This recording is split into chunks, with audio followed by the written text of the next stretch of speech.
Hi everyone, I am Dr. S. Samir Pasha, Assistant Professor, Department of Political Science, Government First Aid College, Devanhalli. Bangalore North University, 5th semester BA, paper 5.1, Political Science. The title of the paper is Indian Constitution Institutional Framework. In this paper, chapter number 3, that is unit number 3, Union and State Executive. The topic is chief minister appointment, power, duration, salary, etcetera. ನಮಸ್ಕಾರ ಎಲ್ಲರಿಗೂ. ಈ ದಿನ ನಾನು ಬೆಂಗಳೂರು ಉತ್ತರ ವಿಶ್ವವಿದ್ಯಾಲಯಕ್ಕೆ ಸಂಬಂಧಪಟ್ಟಂತಹ ರಾಜ್ಯಶಾಸ್ತ್ರ 5ನೇ semester BA ಪತ್ರಿಕೆ 5.1 ಪತ್ರಿಕೆಯ ಹೆಸರು ಭಾರತ ಸಂವಿಧಾನ ಸಾಂಸ್ಥಿಕ ಚೌಕಟ್ಟು. ಇದರಲ್ಲಿ 3ನೇ ಅಧ್ಯಾಯ ಕೇಂದ್ರ ಮತ್ತು ರಾಜ್ಯ ಕಾರ್ಯಾಂಗ. ಇದಕ್ಕೆ ಸಂಬಂಧಪಟ್ಟಂತೆ ಸೆಷನ್ ನಂಬರ್ 39. ಇವತ್ತಿನ ಟಾಪಿಕ್ಕು ಮುಖ್ಯಮಂತ್ರಿ, ಇವರ ನೇಮಕ, ಅಧಿಕಾರಾವಧಿ, ವೇತನ ಮತ್ತಿತರ ಅಂಶಗಳನ್ನು ಈ ತರಗತಿಯಲ್ಲಿ ತಿಳ್ಕೊಳ್ಳೋಣ. The chief minister. The executive powers of the state constitutionally and formally belongs to the governor, but in reality these powers are exercised by the cabinet under the leadership of the chief minister. Article 163 sub 1 of the Constitution allows for the position of chief minister. This clause expressly states that the cabinet shall not be under the leadership of chief minister to assist and advise the governor. This clause expresses that the cabinet shall be under the leadership of chief minister to assist and advise the governor. The chief minister plays a very important role in the political system of a state. The chief minister exercises all the administrative functions of the state in the name of the governor. The chief minister is the head of the government and has the power of the state government. The chief minister's position can be compared to that of the prime minister at the central level. ಮುಖ್ಯಮಂತ್ರಿ ಸಂವಿಧಾನಾತ್ಮಕವಾಗಿ ಹಾಗೂ ಔಪಚಾರಿಕವಾಗಿ ರಾಜ್ಯ ಸರ್ಕಾರದ ಕಾರ್ಯನಿರ್ವಾಹಕ ಅಧಿಕಾರಗಳೆಲ್ಲವೂ ರಾಜ್ಯಪಾಲರಿಗೆ ಸೇರಿರುತ್ತವೆ ಸಂವಿಧಾನದ ಪ್ರಕಾರ. ಆದರೆ ವಾಸ್ತವಿಕವಾಗಿ ಈ ಅಧಿಕಾರಗಳನ್ನು ಮುಖ್ಯಮಂತ್ರಿಯ ನಾಯಕತ್ವದ ಮಂತ್ರಿಮಂಡಲ ಅಥವಾ ಸಚಿವ ಸಂಪುಟ ಚಲಾಯಿಸುತ್ತದೆ. ಸಂವಿಧಾನದ 163 ಸಬ್ 1 ವಿಧಿಯು ಮುಖ್ಯಮಂತ್ರಿಯ ಸ್ಥಾನಕ್ಕೆ ಅವಕಾಶ ಕಲ್ಪಿಸಿದೆ. ಈ ವಿಧಿ ಹೇಳುತ್ತೆ, ರಾಜ್ಯಪಾಲರಿಗೆ ನೆರವು ಮತ್ತು ಸಲಹೆ ನೀಡಲು ಮುಖ್ಯಮಂತ್ರಿಯ ನಾಯಕತ್ವದಲ್ಲಿ ಮಂತ್ರಿಮಂಡಲ ಇರತಕ್ಕದ್ದೆಂದು ಸ್ಪಷ್ಟವಾಗಿ ಹೇಳುತ್ತೆ. ಮುಖ್ಯಮಂತ್ರಿಯು ರಾಜ್ಯದ ರಾಜಕೀಯ ವ್ಯವಸ್ಥೆಯಲ್ಲಿ ಅತ್ಯಂತ ಪ್ರಮುಖ ಪಾತ್ರ ವಹಿಸ್ತಾನೆ. ಮುಖ್ಯಮಂತ್ರಿ ರಾಜ್ಯದ ಸಮಸ್ತ ಕಾರ್ಯನಿರ್ವಾಹಕ ಅಧಿಕಾರಗಳನ್ನು ರಾಜ್ಯಪಾಲರ ಹೆಸರಲ್ಲಿ ಚಲಾಯಿಸ್ತಾರೆ. ಮುಖ್ಯಮಂತ್ರಿಯು ಸರ್ಕಾರದ ಮುಖ್ಯಸ್ಥರಾಗಿರುವುದರಿಂದ ರಾಜ್ಯಾಡಳಿತದ ಸಂಪೂರ್ಣ ಹೊಣೆಗಾರಿಕೆಯನ್ನು ಹೊಂದಿರ್ತಾರೆ. ಮುಖ್ಯಮಂತ್ರಿಯ ಸ್ಥಾನವನ್ನು ಕೇಂದ್ರದಲ್ಲಿರ್ತಕ್ಕಂಥ ಪ್ರಧಾನಮಂತ್ರಿಯ ಸ್ಥಾನಕ್ಕೆ ಹೋಲಿಸಬಹುದು. Appointment of the CM. The governor usually appoints the leader of the party who has a majority in the assembly.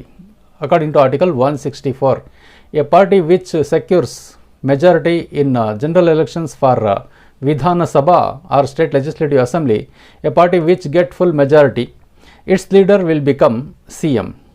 If any party fails to get majority in the assembly, the governor appoints the chief minister using his discretionary power. When a party does not get a clear majority in the assembly, the party appoints the leader of that party of government. A party which got more seats than other political parties will be invited by the governor and also appointed as a chief minister by the governor. Before the appointment of the governor may obtain a letter of support from various political parties to such a party. When any party doesn't get majority at the time, these circumstances can arise. For example, in 2004 elections, no party won a clear majority in Karnataka State Assembly. The then Governor T.N. Chaturvedi of Karnataka appoints Dharam Singh as the chief minister of the Congress party because Congress party got support from JDS. ನೇಮಕ. ರಾಜ್ಯಪಾಲರು ಸಾಮಾನ್ಯವಾಗಿ ವಿಧಾನಸಭೆಯಲ್ಲಿ ಬಹುಮತ ಪಡೆದ ಪಕ್ಷದ ನಾಯಕನನ್ನು ಮುಖ್ಯಮಂತ್ರಿಯನ್ನಾಗಿ ಆಯ್ಕೆ ಮಾಡ್ತಾರೆ 164ನೇ ವಿಧಿಯ ಪ್ರಕಾರ. ಒಂದು ವೇಳೆ ಯಾವುದೇ ಪಕ್ಷ ವಿಧಾನಸಭೆಯಲ್ಲಿ ಬಹುಮತ ಪಡೆಯಲು ವಿಫಲವಾದಲ್ಲಿ ರಾಜ್ಯಪಾಲರು ತಮ್ಮ ವಿವೇಚನಾಧಿಕಾರ ಬಳಸಿ ಮುಖ್ಯಮಂತ್ರಿಯನ್ನು ನೇಮಕಾತಿ ಮಾಡ್ತಾರೆ. ಯಾವಾಗ ಅಂತ ಹೇಳಿದ್ರೆ ಯಾವುದೇ ಒಂದು ಪಕ್ಷ ಬಹುಮತವನ್ನು ಪಡೆಯದೇ ಇದ್ದಾಗ, ಯಾವುದೇ ಪಕ್ಷ ವಿಧಾನಸಭೆಯಲ್ಲಿ ಸ್ಪಷ್ಟ ಬಹುಮತವನ್ನು ಪಡೆಯದೇ ಇದ್ದಾಗ ತಮಗೆ ಯಾವ ಪಕ್ಷ ವಿಧಾನಸಭೆಯಲ್ಲಿ ಬಹುಮತವನ್ನು ಸಾಬೀತುಪಡಿಸಬಲ್ಲದು ಎನಿಸುತ್ತದೆಯೋ ಅಂತಹ ಪಕ್ಷದ ನಾಯಕನನ್ನು ರಾಜ್ಯಪಾಲರು ಮುಖ್ಯಮಂತ್ರಿಯನ್ನಾಗಿ ನೇಮಕ ಮಾಡ್ತಾರೆ. ನೇಮಕಕ್ಕೆ ಮುನ್ನ ರಾಜ್ಯಪಾಲರು ವಿವಿಧ ಪಕ್ಷಗಳು ಅಂತಹ ಪಕ್ಷಕ್ಕೆ ನೀಡಿರುವ ಬೆಂಬಲ ಪತ್ರವನ್ನು ಪಡೆಯಬಹುದು.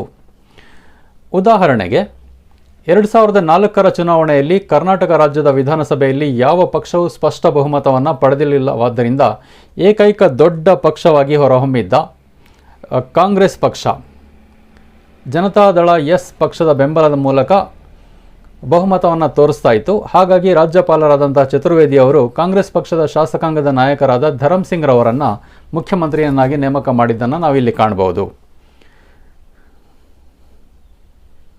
Tenure of the CM, the term of office. The Constitution states that the Chief Minister will remain in office as long as he has the confidence of the Governor, according to the Constitution. But the Governor cannot remove the Chief Minister from office as long as he has virtually the confidence of the Assembly. The tenure of the Chief Minister is 5 years. If the Assembly is dissolved, the Chief Minister will leave before his term of office. Therefore, the term of the Chief Minister depends on the tenure of the Assembly, the lower house of state legislature. The legislature can bring down the Chief Minister by authorizing a no confidence motion. The term of the Chief Minister is 5 years, but it depends on the confidence of the Assembly. ಅಧಿಕಾರಾವಧಿ. ಸಂವಿಧಾನವು ಮುಖ್ಯಮಂತ್ರಿ ರಾಜ್ಯಪಾಲರ ವಿಶ್ವಾಸವನ್ನು ಹೊಂದಿರುವವರೆಗೆ ಅಧಿಕಾರದಲ್ಲಿರುತ್ತಾರೆಂದು ಹೇಳುತ್ತದೆ. ಆದರೆ ವಾಸ್ತವಿಕವಾಗಿ ವಿಧಾನಸಭೆಯ ವಿಶ್ವಾಸವನ್ನು ಎಲ್ಲಿಯವರೆಗೆ ಅವರು ಹೊಂದಿರ್ತಾರೋ ಅಲ್ಲಿಯವರೆಗೆ ಮುಖ್ಯಮಂತ್ರಿಯನ್ನು ಅಧಿಕಾರದಿಂದ ತೆಗೆಯಲು ಸಾಧ್ಯವಿಲ್ಲ. ಮುಖ್ಯಮಂತ್ರಿಯ ಅಧಿಕಾರಾವಧಿ ಸಾಮಾನ್ಯವಾಗಿ 5 ವರ್ಷಗಳು. ವಿಧಾನಸಭೆಯು ವಿಸರ್ಜನೆ ಆದರೆ 5 ವರ್ಷಕ್ಕಿಂತ ಮೊದಲೇ ಮುಖ್ಯಮಂತ್ರಿ ತನ್ನ ಅಧಿಕಾರಾವಧಿಗೆ ಮುನ್ನವೇ ನಿರ್ಗಮಿಸಬೇಕಾಗುತ್ತೆ. ಆದ್ದರಿಂದ ಮುಖ್ಯಮಂತ್ರಿಯ ಅಧಿಕಾರಾವಧಿ ವಿಧಾನಸಭೆಯ ಅಧಿಕಾರಾವಧಿಯನ್ನು ಅವಲಂಬಿಸಿರುತ್ತದೆ ಅಂತ ಹೇಳ್ಬೋದು. ವಿಧಾನಸಭೆಯು ಮುಖ್ಯಮಂತ್ರಿಯನ್ನು ಅವಿಶ್ವಾಸ ಗೊತ್ತುವಳಿ ನಿರ್ಣಯವನ್ನು ಅನುಮೋದಿಸುವುದರ ಮೂಲಕ ಅಧಿಕಾರದಿಂದ ಕೆಳಗಿಳಿಸಬಹುದು even before the term of 5 years. ಹೀಗೆ ಮುಖ್ಯಮಂತ್ರಿಯ ಅಧಿಕಾರಾವಧಿ 5 ವರ್ಷಗಳಾಗಿದ್ದರೂ ಅದು ವಿಧಾನಸಭೆಯ ವಿಶ್ವಾಸವನ್ನು ಅವಲಂಬಿಸಿರುತ್ತದೆ. The oath of office, ಪ್ರಮಾಣ ವಚನ. The designated chief minister receives the oath of office and the administration of privacy before the governor. Since, according to the constitution, the chief minister is appointed by the governor, the swearing in is done before the governor of the state. ಪ್ರಮಾಣ ವಚನ. ನಿಯೋಜಿತ ಮುಖ್ಯಮಂತ್ರಿಯು ಅಧಿಕಾರ ವಹಿಸಿಕೊಳ್ಳುವುದಕ್ಕಿಂತ ಮೊದಲು ರಾಜ್ಯಪಾಲರಿಂದ ಪ್ರಮಾಣ ವಚನ ಹಾಗೂ ಗೌಪ್ಯತೆಯ ಪರಿಪಾಲನೆಯ ಪ್ರತಿಜ್ಞೆಯನ್ನು ಸ್ವೀಕರಿಸ್ತಾರೆ. Resignation. In the event of a chief minister's resignation, which conventionally occurs after a general election or during a phase of assembly majority transition, the outgoing chief ministers hold the informal title of caretaker chief minister until the governor either appoints a new chief minister or dissolves the assembly. Since the post is not constitutionally defined, the caretaker chief minister enjoys all the powers as a regular chief minister, but cannot to make any major policy decisions or cabinet changes during his short tenure as caretaker. ರಾಜೀನಾಮೆ. ಸಾರ್ವತ್ರಿಕ ಚುನಾವಣೆಯ ನಂತರ ಅಥವಾ ವಿಧಾನಸಭೆಯ ಬಹುಮತ ಪರಿವರ್ತನೆಯ ಹಂತದಲ್ಲಿ, ಅಂದರೆ ಬಹುಮತ ಕಳ್ಕೊಂಡ್ಬಿಟ್ರೆ ಮುಖ್ಯಮಂತ್ರಿಯವರು, ಸಾಂಪ್ರದಾಯಿಕವಾಗಿ ಸಂಭವಿಸುವ ಮುಖ್ಯಮಂತ್ರಿಯ ರಾಜೀನಾಮೆ ಸಂದರ್ಭದಲ್ಲಿ ರಾಜ್ಯಪಾಲರು ಹೊಸ ಮುಖ್ಯಮಂತ್ರಿಯನ್ನು ನೇಮಿಸುವವರೆಗೆ ಅಥವಾ ವಿಸರ್ಜಿಸುವವರೆಗೆ ಹೊರಹೋಗುವ ಮುಖ್ಯಮಂತ್ರಿಯನ್ನು ಉಸ್ತುವಾರಿ ಮುಖ್ಯಮಂತ್ರಿ ಎಂಬ ಅನೌಪಚಾರಿಕ ಬಿರುದನ್ನು ಹೊಂದಿರ್ತಾರೆ. ಅಂದರೆ 5 ವರ್ಷಕ್ಕಿಂತ ಮೊದಲೇ ಬಹುಮತ ಕಳ್ಕೊಂಡ್ರೆ ಮುಖ್ಯಮಂತ್ರಿ ಅಥವಾ ಚುನಾವಣೆ ನಿರ್ಧಾರ ಆಗಿಬಿಟ್ರೆ, ಪ್ರಕಟವಾದರೆ ಮುಂದಿನ ಮುಖ್ಯಮಂತ್ರಿ ಅಧಿಕಾರಕ್ಕೆ ಬರೋವರೆಗೂ ಅಥವಾ ರಾಜ್ಯಪಾಲರು ಹೇಳಿದ ಅವಧಿಯವರೆಗೂ ಉಸ್ತುವಾರಿ ಮುಖ್ಯಮಂತ್ರಿಯಾಗಿ ಮುಂದುವರಿಯಬಹುದು. ಆದರೆ ಈ ಹುದ್ದೆಯು ಸಾಂವಿಧಾನಿಕವಾಗಿ ವ್ಯಾಖ್ಯಾನಿಸದ ಕಾರಣ ಹಂಗಾಮಿ ಮುಖ್ಯಮಂತ್ರಿ ಅಂತಲೇ ಕರೀತಾರೆ. ಹಂಗಾಮಿ ಮುಖ್ಯಮಂತ್ರಿ ಸಾಮಾನ್ಯ ಮುಖ್ಯಮಂತ್ರಿಯಾಗಿ ಎಲ್ಲ ಅಧಿಕಾರಗಳನ್ನು ಅನುಭವಿಸ್ತಾರೆ. ಆದರೆ ಉಸ್ತುವಾರಿಯಾಗಿ ಅವರ ಅಲ್ಪಾವಧಿಯಲ್ಲಿ ಯಾವುದೇ ಪ್ರಮುಖ ನೀತಿ ನಿರ್ಧಾರಗಳನ್ನು ಅಥವಾ ಕ್ಯಾಬಿನೆಟ್ನ ಬದಲಾವಣೆಗಳನ್ನು ಮಾಡಲು ಸಾಧ್ಯ ಇಲ್ಲ. Remuneration of the CM. Article 164 of the Constitution of India, remuneration, the salary of the Chief Minister as well as other ministers are to be decided by the respective state legislatures. So, the salary of CM is differ from state to state.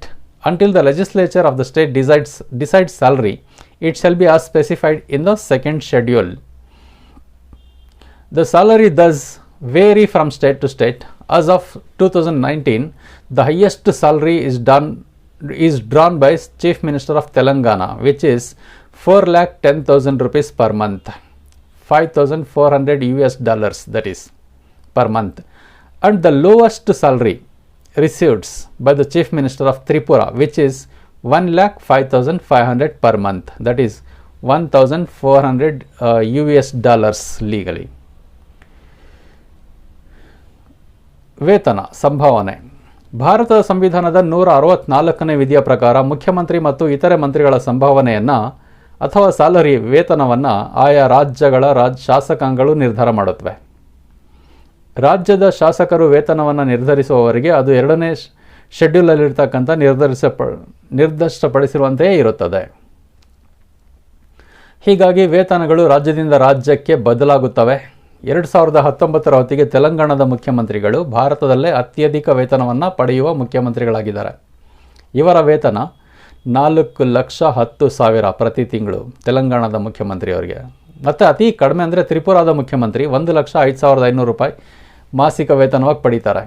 ಅಮೆರಿಕದ dollar ಲೆಕ್ಕದಲ್ಲಿ ನೋಡೋದಾದರೆ $1,400 ತ್ರಿಪುರಾ ಮುಖ್ಯಮಂತ್ರಿ, $5,400 ತೆಲಂಗಾಣ ಮುಖ್ಯಮಂತ್ರಿ. ಮುಖ್ಯಮಂತ್ರಿಗಳ ವೇತನ ಸೌಲಭ್ಯಗಳು ರಾಜ್ಯದಿಂದ ರಾಜ್ಯಕ್ಕೆ ಭಿನ್ನವಾಗಿರುತ್ತವೆ ಅಂತ ಹೇಳ್ಬೋದು. ಸೊ ಇಷ್ಟು ವಿಷಯಗಳು ಮುಖ್ಯಮಂತ್ರಿಯವರ ನೇಮಕ, ಅವರ ವೇತನ, ಅವರ ಪದಚ್ಯುತಿ ಹೇಗಾಗುತ್ತೆ ಅನ್ನೋದಕ್ಕೆ ಸಂಬಂಧಪಟ್ಟಂತೆ. Thank you all.